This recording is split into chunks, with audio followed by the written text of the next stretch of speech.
And ఇలాంటివి prevent చేయడానికి, ఇలాంటివి మళ్ళీ జరగకుండా చూడడానికి మనం తన పేరు శ్రీలత. ఇదే మన విజయవాడలో తను ఇక్కడున్న మీడియా మిత్రులు ఎంతమందిలో సహకారంతో, పోలీస్ సహకారంతో ఆ చరణ్ నుంచి విముక్త అయితే ఎంత ఆపగలిగితే ఇటువంటి సిచ్యువేషన్స్ అన్ని కూడా మనం మేజర్ గా ఆపొచ్చు అన్న ఒకే ఒక కాన్సెప్ట్ మీద మేము ఎన్ని ప్రాబ్లమ్స్ ఫేస్ చేసినా కూడా ఒక్కొక్కసారి మీరు నమ్ముతారా, స్కూల్ బ్యాగుల్లోకి వెళ్ళిందమ్మా గాంజా. నేనేదో ప్రభుత్వాలను తిడుతున్నానో ప్రభుత్వాలు విమర్శిస్తున్నానో కాదు. లాస్ట్ 5 years లో చిన్న అది ఒక్కసారి సైడ్ ట్రాక్ పట్టేసరికి 7 years బాయ్ వాళ్ళ ఫాదర్ నా దగ్గరకు వచ్చి, మా అబ్బాయి గాంజాకి అలవాటు పడిపోయాడండి, వాడిని ఏదైనా రీహాబిలిటేషన్ సెంటర్స్ ఉంటే మీరు చూపించగలరా అని అడిగాడంటే ఒక్కసారి గాంజా మొత్తం ఎంత వరకు వెళ్ళిందో, గ్రౌండ్ లెవెల్లోకి వెళ్ళిందో మనం ఒక్కసారి ఆలోచన చేసుకోవచ్చు. దీనికి పర్టికులర్ గా నేను ముఖ్యమంత్రి గారితోని అందరితోని మాట్లాడిన తర్వాత ఇమీడియట్ గా దానికి నార్కోటిక్ టాస్క్ ఫోర్స్ అని చెప్పి ఒకటి సబ్ కమిటీ, క్యాబినెట్ సబ్ కమిటీని కూడా వేసి అందులో లోకేష్ బాబు గారు, women and child welfare, at the same time మనకి హెల్త్ డిపార్ట్మెంట్, ఎక్సైజ్ డిపార్ట్మెంట్ అందరం కలిపి ఈ రోజు నార్కోటిక్ టాస్క్ ఫోర్స్ అని సబ్ కమిటీని ఏర్పాటు చేసుకుని నార్కోటిక్ టాస్క్ ఫోర్స్ కూడా ఏర్పాటు చేసుకుని దానికి ప్రత్యేకంగా ఈ రోజు ఒక కమిటీ, ఒక సుమారుగా దానికి ప్రత్యేకంగా బడ్జెట్ కూడా కేటాయించుకొని ఒక ఐజీ లెవెల్ ఆఫీసర్ని కూడా దానికి అపాయింట్ చేసి గాంజా మీద ఉక్కుపాదం మోపడానికి గవర్నమెంట్ ఈరోజు సిద్ధపడింది. ఒక టోల్ ఫ్రీ నెంబర్ కూడా ఇచ్చి ఒకవేళ ఇన్ కేస్ గాంజా విషయంలో ఎవరైనా మాకు ఇన్ఫర్మేషన్ ఇచ్చినా వాళ్ళకి తిరిగి ఒక ప్రైజ్ మనీ ఇచ్చేదానికి కూడా అలా మోటివేట్ చేసేది ఒక ఎత్తు అయితే, ఈ రోజు ఇటువంటి సంఘటనలు చాలా ఎక్కువ సంఘటనలు జరుగుతున్నాయి. ఒక పక్క నుంచి అంటే నేను ఏమంటానంటే ఈ రోజు మనం ఎంత పోరాటం చేస్తున్నామో ఆ పోరాటంలో కూడా మన రెస్పాన్సిబిలిటీ అన్నది కూడా అంతే అవసరం. ఈ రోజు మన మగ పిల్లల్ని పెంచుతుంటాం, ఆడపిల్లల్ని పెంచుతుంటాం. మన ఇంట్లో పిల్లల్ని పెంచి వాడు మరీ అలా చేస్తుంటే రే ఫోన్ చూసుకో అని చెప్పి చేతిలో పెడతాం. ఆడ ఫోన్ ఏమి చూస్తున్నాడో కూడా మనం కూడా అబ్జర్వ్ చేయలేం. ఇన్ కేస్ ఫోన్ ఇలాంటి సంఘటనలు కూడా నా చెవిలో పడినాయి. మా అబ్బాయి వయసు ఎంత అండి, మా అబ్బాయి చూస్తున్న వీడియోస్ చూస్తూ ఉంటే నాకు భయం వేసి మా అబ్బాయిని ముట్టుకోవడానికి కూడా భయపడ్డానని ఒక తల్లి నా దగ్గరకు వచ్చి చెప్పిందంటే సిచ్యువేషన్ ఎంత దూరంగా వెళ్తుందో మనం ఒక్కసారి ఆలోచన చేసుకోవాలి. ఎందుకంటే ఈ రోజు మొబైల్స్ లోని మొన్న రీసెంట్ గా నంద్యాలలో ఒక హత్య జరిగింది. ఆ అమ్మాయి 7 years 8 years ఓల్డ్ అమ్మాయి. ఆ అమ్మాయిని 3 మైనర్స్ రేప్ చేసి చంపేశారు. ఆ అమ్మాయి 3 మైనర్స్ రేప్ చేసి చంపితే ఏంటి వాళ్ళ బ్యాక్గ్రౌండ్ ఏంటి అని ఒకసారి చెక్ చేస్తే డిపార్ట్మెంట్ వాళ్ళు చెప్పింది వింటే నాకే ఒక నిమిషం, ఒక అమ్మగా ముందు నేను హోమ్ మినిస్టర్, ఎమ్మెల్యే అవన్నీ తర్వాత ముందు ఆడపిల్లని తర్వాత అమ్మని, అమ్మగా ఒక్క నిమిషం నాకు భయం వేసింది. అంటే వీళ్ళు ఫోన్ వీడియోస్ అవి చూసి వాటికి అట్రాక్ట్ అయ్యి వాటిని తీసుకొచ్చి లైవ్ లో వాళ్ళ లైఫ్ స్టైల్ ఇంప్లిమెంట్ చేయడం. సో ఇలాంటి సిచ్యువేషన్ లో జరిగిన సంఘటనలు, చంటి పిల్లల మీద అబ్యూజింగ్స్, ఇవన్నీ చూస్తూ ఉంటే ఒక్కసారిగా నేను ఆ రోజు గౌరవ ముఖ్యమంత్రి గారితో కూడా మాట్లాడిన తర్వాత ఒక అవేర్నెస్ ప్రోగ్రామ్ అనేది కండక్ట్ చేయాలి. ఈ రోజు నాకు ఇక్కడికి వచ్చిన తర్వాత డాక్టర్స్ అసోసియేషన్ వాళ్ళు, గైనకాలజీ అసోసియేషన్ కానీ, డెంటల్ అసోసియేషన్ వాళ్ళు కానీ నిజంగా ఒక నిమిషం బాధ అనిపించింది నాకు. అదే నిజంగానే లేదా అన్నారు, లేదమ్మా అన్నారు.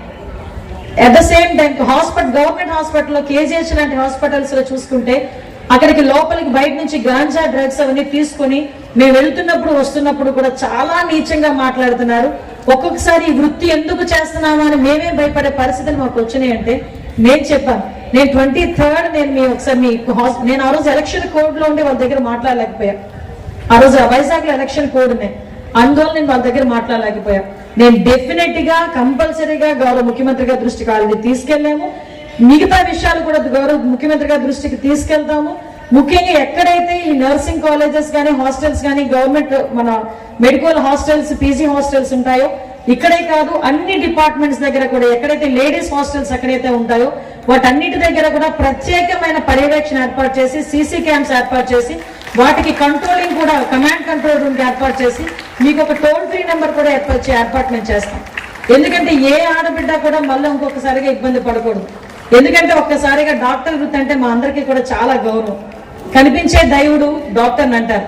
మన దేవుడి దగ్గరికి వెళ్ళి చేతులెత్తి మొక్కి నా ఆరోగ్యం బాగుండాలి దేవుడు అంటాం కానీ అదే డాక్టర్ దగ్గరికి వెళ్ళి ఏదో ఒకటి చెయ్యండి నాయన, నేను నా బిడ్డను బతికించండి అని ఏదో రకంగా మనం ప్రాధాయపడతాం.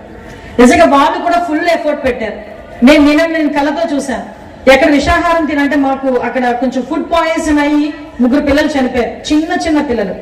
నిజంగా నేను కేజీహెచ్కి వెళ్తే అక్కడ పిల్లలందరినీ వాళ్ళు తీసుకునే ట్రీట్మెంట్, వాళ్ళు చూసే విధానం కానీ, ఆ డాక్టర్స్ చూసే విధానం కానీ, నిజంగా వాళ్ళు ఇంచుమించుగా 24 hours వాళ్ళు పడుతున్న కష్టం కానీ నిజంగా కళ్ళతో చూసాం. కంపల్సరీగా ఈ డాక్టర్ వృత్తికే కాదు, మిగతా డిపార్ట్మెంట్ లో కూడా, ఇప్పుడు ఈవెన్ దో పోలీస్ డిపార్ట్మెంట్ లో కూడా మహిళలు చాలా మంది వర్క్ చేస్తున్నారు. వాళ్ళకి కూడా ప్రత్యేకమైన వాళ్ళకి వసతులు కల్పించాల్సిన బాధ్యత హోమ్ మినిస్టర్ గా నాకు కూడా ఉంది. మీరు ఒక డాక్టర్స్ కానీ, ఒక పోలీస్ డిపార్ట్మెంట్ కానీ, రెవెన్యూ డిపార్ట్మెంట్ లో కానీ, అన్ని డిపార్ట్మెంట్ లోని ఉన్న ఉద్యోగస్తులను కానీ, చదువుకుంటున్న పిల్లల్ని కానీ, చిన్న పిల్లల్ని కానీ ఈ రోజు మనందరం కాపాడుకోవాలి. అది మన బాధ్యత. ఈ రోజు కాన్సెప్ట్ కూడా అదే, ప్రతి స్త్రీ భద్రత మన బాధ్యత అని. ఆ భద్రత కల్పించడానికి మనందరం కూడా బాధ్యతగా ముందుకెళ్లి రాబోయే కాలంలో మీ అందరి సహాయ సహకారాలతో ఒక మంచి ప్రోగ్రామ్స్ చేసి మన దగ్గర ఉన్న క్రైమ్ రేట్ ని కూడా తగ్గించుకునే బాధ్యత మనం తీసుకుందాం. ఏదైతే నాకు డాక్టర్స్ అసోసియేషన్ వాళ్ళు చెప్పున్నారు, ఏదైతే మనకి యాక్టుల ప్రకారం ఉన్నాయో, ఈ డాక్టర్స్ మీద జరుగుతున్న అఘాయిత్యాలు కానీ, లేకపోతే వాళ్ళ మీద జరుగుతున్న దాడుల విషయంలోని కానీ, ఒక 3 years వరకు వాళ్ళకి శిక్షా స్మృతి ఉండటం వల్ల వాళ్ళకి బెయిల్ వెంటనే వస్తుంది. సో వాటికి నాన్ బెయిలబుల్ గా చేసేటట్టుగా 7 years చేయాలి అనే ఉద్దేశంతో వాళ్ళందరూ కూడా చెప్పున్నారు. ఇవన్నీ కూడా టెక్నికల్ గా, లీగల్ గా మేమందరం కూడా మాట్లాడుకుని యాక్ట్ పరంగా ఏ రకంగా చేయాలనే దాని మీద కూడా దృష్టి పెడతాం. అట్ ద సేమ్ టైం ఈ రోజు ప్రత్యేకంగా ఎక్కడైతే లేడీస్ హాస్టల్స్ ఉంటాయో, స్కూల్స్ ఉంటాయో, వాటి దగ్గర సాయంత్రం అయిన తర్వాత కూడా నిఘా ఏర్పాటు చేసుకొని, అక్కడ పోలీస్ బీట్ కూడా ఏర్పాటు చేసుకొని వాళ్ళకి రక్షణగా ఉండే బాధ్యత కూడా ఈరోజు పోలీస్ డిపార్ట్మెంట్ తీసుకుంటుందని మీ అందరికీ కూడా తెలియజేసుకుంటూ, రాబోయే కాలంలో ఈ రాష్ట్ర ప్రభుత్వం, ఈ కూటమి ప్రభుత్వం చేయబోయే ప్రతి కార్యక్రమంలోని కూడా ఈ గాంజా నిర్మూలన, డ్రగ్స్ నిర్మూలన, అదేవిధంగా ఉమెన్ ప్రొటెక్షన్ విషయంలో మేము చేసే ప్రతి కార్యక్రమానికి కూడా మీ అందరి సహాయ సహకారాలు మనస్ఫూర్తిగా ఉండాలని ఈ వేదిక సాక్షిగా మిమ్మల్ని అందరినీ కోరుకుంటున్నానండి. మిమ్మల్ని అందరినీ కూడా అభ్యర్థిస్తున్నా. మనందరం కలిసి పనిచేద్దాం.